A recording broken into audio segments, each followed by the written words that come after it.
Hi guys, welkom bij deze aflevering van de podcast. En waar gaan we het vandaag over hebben? We gaan het hebben over zorgen. We gaan het hebben over worrying. Maar voordat we daarmee starten, ik weet niet zeker wanneer deze podcast uitkomt, maar ik neem het dus op in mei en nu is het dus Mental Health Awareness Month. And I love it here. We zijn zo ver gekomen als een society, vooral in Suriname, waar zodra je zei PCS, iedereen dacht, lauw man. Of wanneer je zegt, ik ga naar een psycholoog, dan denkt men direct, hey, wat is het probleem?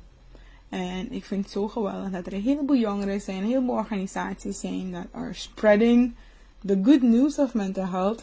Ik zeg, I'm spreading the gospel. And because it really is. Als je beseft dat je niet rond hoeft te lopen met een zwaar gevoel. Dat je niet rond hoeft te lopen met de trauma's die je mee hebt gemaakt. Dat je niet rond hoeft te lopen met de figuurlijke bagage. Als je beseft dat je dat niet hoeft en dat het oké is om die bagage los te laten. That, my friend, can just change our lives. I know it changed my life. Op het moment dat ik naar een therapeut stapte en mezelf heb opengesteld. Het heeft me een paar keren geduurd om de juiste fit qua therapeut voor mezelf te vinden. Dat heb ik dus zelf ervaren toen ik besloot mijn mentale bagage, die ik zo jarenlang zo heb gesjouwd, toen ik het besluit nam om het los te laten. That was the best decision of my life. And not to say that wanneer je het loslaat, dat je nooit meer aan zult denken, of dat er geen triggers meer zullen zijn. Maar het feit dat je niet meer bang ervoor bent, het feit dat you can look it in the eyes, that really is life-changing. En ik ben er echt blij om. Waar ik wel voorzichtig mee ben, of waar ik nieuwsgierig naar ben, is dat ik wel zie dat een heleboel mensen dus meedoen aan Mental Health Awareness Month. En dat een heleboel mensen ze delen, ze resharen, quotes en ze raden hun vrienden ook aan. Of ze geven ook adviezen om naar een therapeut te gaan, om naar een coach te gaan. Maar waar ik wel bang voor ben, en check ook even bij jezelf, if you can relate, is dat we wel op een punt zijn waar velen van ons open voor het idee zijn van coaching, voor een therapeut zien. Maar voor andere mensen. Ja hoor, het is oké om naar een psycholoog te gaan. Het is oké om naar een coach te gaan. Voor hem of voor haar.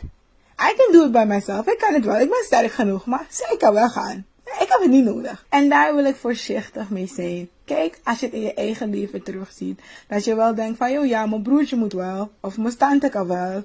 Of, I'm not judgmental. Buurvrouw kan wel.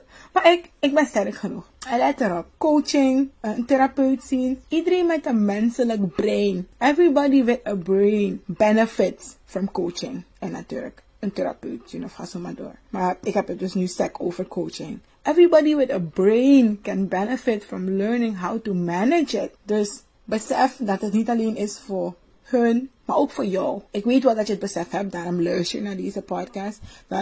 Daarom ben je part of the winner circle.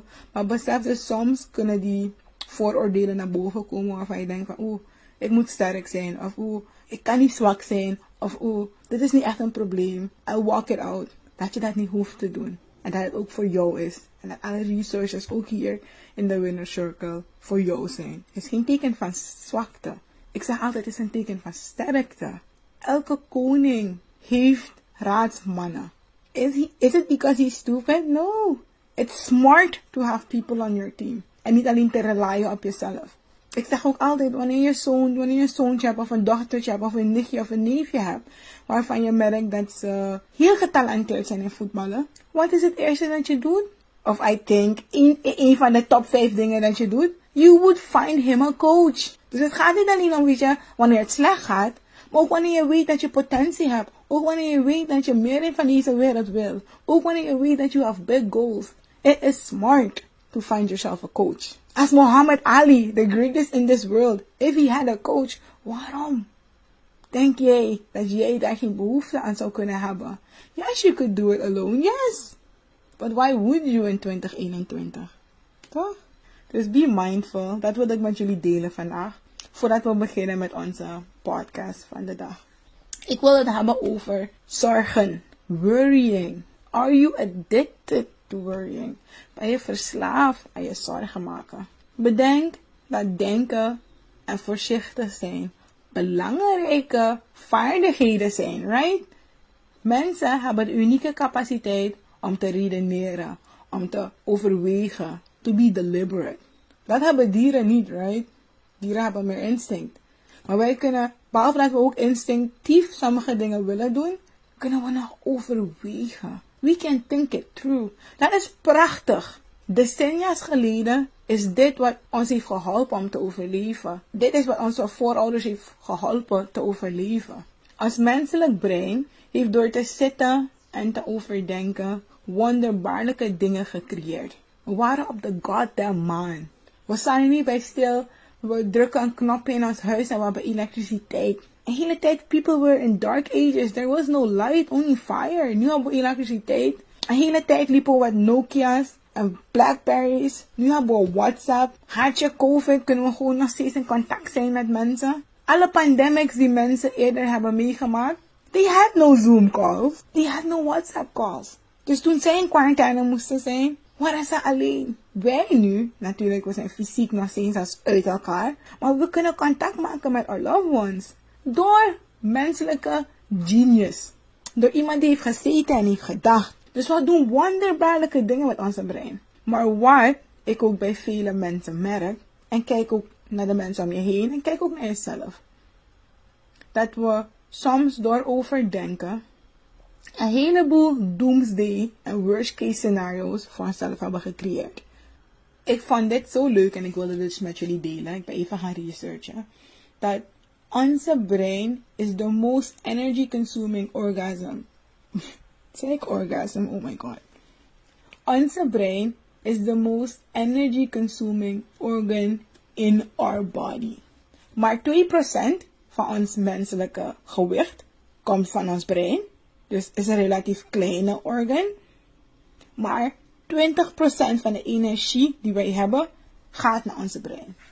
En waarom gebruikt het zoveel energie? Because it's like it's amazing. Het overdenkt, het slaat op, het bedenkt, het redeneert. Maar wat ik merk is dat sommige van ons, we are just wasting this energy with constant worrying. Dit kan confronterend klinken, maar ik zeg het from a loving place. Sommige van ons gebruiken ons brein, net als hoe een oma van 80 een smartphone gebruikt. Like, ze wil alleen maar sms'jes sturen. Terwijl ze een S10 heeft, of een iPhone 11 heeft, en ze vindt ze wil sms'jes sturen.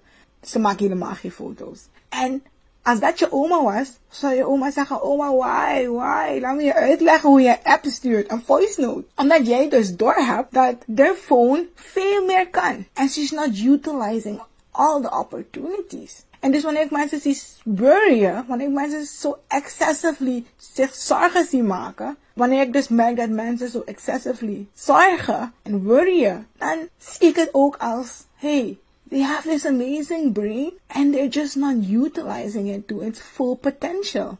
The goal by coaching is altijd to get to know ourselves and to take our rightful place as the CEO, as the manager of our lives. Dus ook voor onze brein is het de vaardigheid om het te leren managen. En dan, ik ken mijn mensen een beetje, Dus dan hoor ik jullie zeggen van, ja Guamo, oké, ik begrijp het. Weet je, ik kan mijn brein voor andere dingen gebruiken. I'm worrying a lot, I get it. Maar het gaat vanzelf. Het is hard. Weet je, sinds ik klein ben overdenk ik. En dan wil ik je dus meegeven vandaag dat there's nothing wrong with you. Het is niet vreemd dat we're prone to overthinking. Dat we're prone to creating doomsday scenarios. Laat me het uitleggen. Onze brein heeft verschillende verdelingen, right? De frontal lobe en bla bla bla. Onze primitieve brein, het primitief gedeelte van ons brein, is tevens het grootste gedeelte van onze brein. En het wordt sinds oudsher gemotiveerd door 3 basic dingen. Wetenschappers noemen het de motivational triad. In het Nederlands wil ik het noemen de motiverende driehoek. En hoe ziet die motiverende driehoek eruit? We worden dus on a primal level, vanuit onze primitieve brein, die tevens het grootste deel van ons brein is, gemotiveerd door 3 dingen. We willen 1. We willen pijn vermijden. 2. We willen plezier vergroten. En we willen 3. Energie besparen. Pijn verminderen kan je breed zien. Pijn verminderen zou je kunnen zien als willen moeilijke gesprekken vermijden. Because it's painful, like mentally. We willen fysiek zware exercises of fysiek zware uitdagingen willen we vermijden. Because het gaat ons fysiek pijn doen. En ook mentaal gezien onze eigen limits doorbreken is ook pijnlijk. En onze primitieve brein wil vermijden dat we dat doen. Plezier vergroten. You can think big here. Think seks, voeding. All the good things in life. Grappig genoeg zeggen onderzoekers, weet je, worden gemotiveerd door food en seks. En bij mannen worden ze gemotiveerd door seks en food.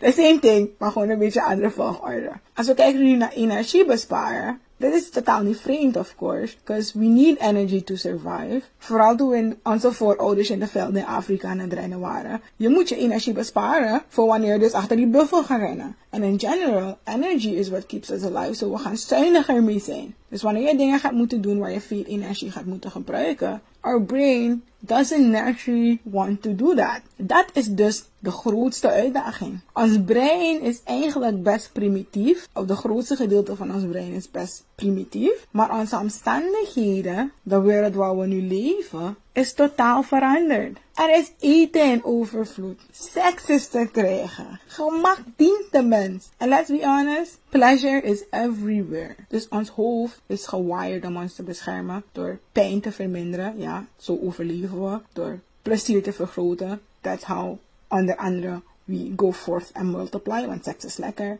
En door energie te besparen, overleefden we het toen. Maar hoe ziet het er nu uit? Voor deze episode wil ik focussen op het vermijden van pijn. Zoals ik zei, voor het vermijden van pijn is overthinking handig. Op de velden in Afrika, toen moesten we denken van, hey, hoe gaan we dit overleven? Wat gaan we wel eten? Welke bessen mogen we wel eten? Wat mogen we niet eten? Achter welk die gaan we wel rennen? Waar hebben we wat aan? Waar hebben we niets aan? Het hielp ons to overthink. Maar in jouw huisje, hier in Paramaribo, Suriname, kan deze overthinking mogelijk de opposite effect hebben. Jij kan mogelijk denken dat door te overdenken, door alles te overwegen, dat je jezelf kan beschermen. Maar voor veel mensen, the opposite has proven to be true. We maken onszelf ziek. We denken onszelf ziek en we denken onszelf ongelukkig. En dan is mijn vraag naar jou. Is jouw overthinking even functional, my friend? Is it serving you? Of ben je gewoon aan het overdenken? Ben je ook aan het worryen over imaginary pain? En als je dus halverwege deze podcast, of op dit moment in de podcast, hebt gerealiseerd van, hey, I'm worrying a lot, and this worrying is not helping me. It's not functional. Het brengt me juist in een dip. Ik loop tobbend rond. Dan heb ik een tip voor je. Ik wil even een quote met je delen, die je hoogwaarschijnlijk vaker hebt zien langskomen. En die je met je common sense wel snapt, maar unconsciously blijf je dus worryen. Is het nog niet doorgedrongen. Er wordt altijd aan ons gezegd, if you have no control of something, if you have no control over something, worry is unnecessary. Ik denk dat je dat wel snapt, right? De basic concept. Dat het regent en je kan niets aan de regen doen. Ga je geen zorgen over zitten maken. Ga niet stressen, right? Want ook al wilde je gaan lopen en toen regende het. Je kan stressen tot morgen. Maar that won't make the rain stop. Ik denk dat we dat allemaal beseffen. En daarom wil ik erop voorborduren en ik wil dus zeggen dat if I want to add to it, worrying is alleen maar positief. Het is alleen maar handig wanneer het leidt tot positieve acties. Wanneer het ervoor zorgt dat jij positieve acties onderneemt. Als jij dus merkt dat je geen positieve acties onderneemt, als je zit te huilen en te stressen en te fitten, dat zijn geen positieve acties. Of dat je geen actie onderneemt, want je bent verlamd in je bed, dan besef dat je constant worrying en de zorgen die je maakt, ze helpen je niet. Je kan dus elke keer als je je zorgen maakt, stel jezelf 2 vragen. Vraag nummer 1, is het echt mogelijk? Is this really a possibility? And if the answer is no, wil ik je vragen om die gedachte, die worry thought, vriendelijk te parkeren. Bij de vorige episode hebben we ook gezien dat we 60.000 gedachten elke dag hebben. So if one of those thoughts is a worry thought, en als je kan identificeren, hey, is het echt een mogelijkheid waar ik me zorgen over maak? En soms zitten we en we denken van, wat als ik al mijn geld verlies? Wat als mijn ouders overlijden? Vraag jezelf af, is dit op dit moment echt een concern? Is het echt een possibility? Als het antwoord is nee, let that thought go. Dan is de tweede vraag, als je dus een worry hebt en je zegt van oké, ja, Guamu is echt een mogelijkheid. En dan is mijn tweede vraag naar jou, of de tweede vraag die jij jezelf kan stellen. Is er een actie die ik op dit moment kan ondernemen om een positieve impact of een positieve difference te maken? Kan ik op dit moment iets doen die de situatie zal helpen? Als je antwoord is ja, please do it. Sta op en onderneem de actie. En als je antwoord is nee, my friend, then your worry is unnecessary. Dan gebruik je de grootste brein, gebruik je het om je eigen positieve gevoelens te ondermijnen. You can do a lot of things with your brain energy. Creatief zijn, nieuwe dingen creëren, nieuwe opties bekijken.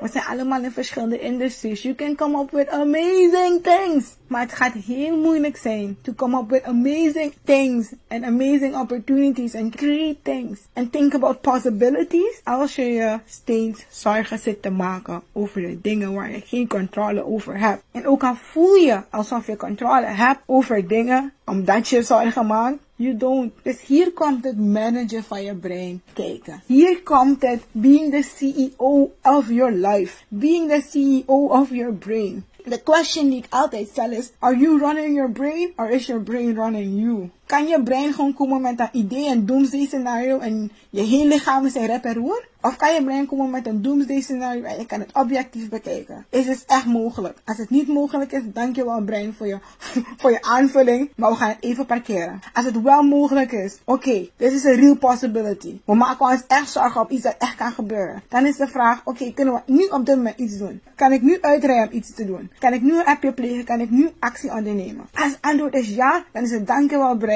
Let's do this. Because our worry wants to tell us something. Let's go do the things it's telling us to do. En als het antwoord is nee, we kunnen niet, dan is het de CEO's plaats om te zeggen dankjewel voor je aanvulling. Het doet ons heel erg pijn, maar we kunnen op dit moment niets eraan doen. Dus we gaan het even parkeren en we gaan focussen op de dingen waar we wel wat aan kunnen doen. Dat is managing. Goed guys, ik hoop dat jullie wat aan deze aflevering hebben gehad. Denk aan de 2 vragen die je zelf steeds kan stellen als je merkt dat je in een soort worrying loophole terecht bent gekomen. It's not about control. It's about managing. En wanneer we goede managers zijn, dan kunnen we objectief luisteren naar iets.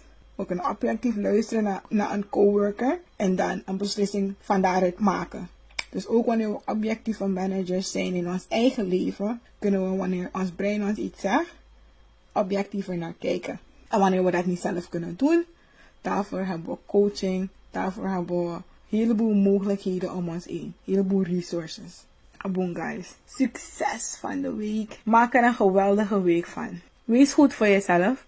Als jij het niet doet, wie zal het doen? Wie? Jij. Oké, bye. Hi, klonk wat jij geleerd hebt goed?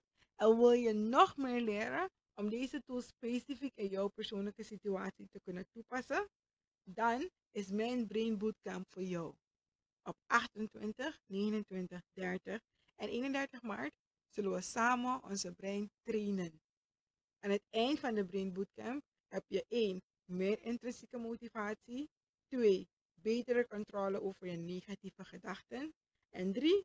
Je stapt nog meer in je eigen kracht. Soms zeggen mensen me, Guamu, weet je, ik heb alles al geprobeerd. But this, my friend, heb je nog niet geprobeerd. So take me up on my offer. Voor meer informatie of de registratielink, check de link in mijn description box. Ik hoop dat je genoten hebt van deze aflevering van de Fire Fury podcast. Pas vandaag nog 1 ding toe die jij geleerd hebt en begin vandaag nog het leven te creëren dat jij verdient. Tot de volgende aflevering.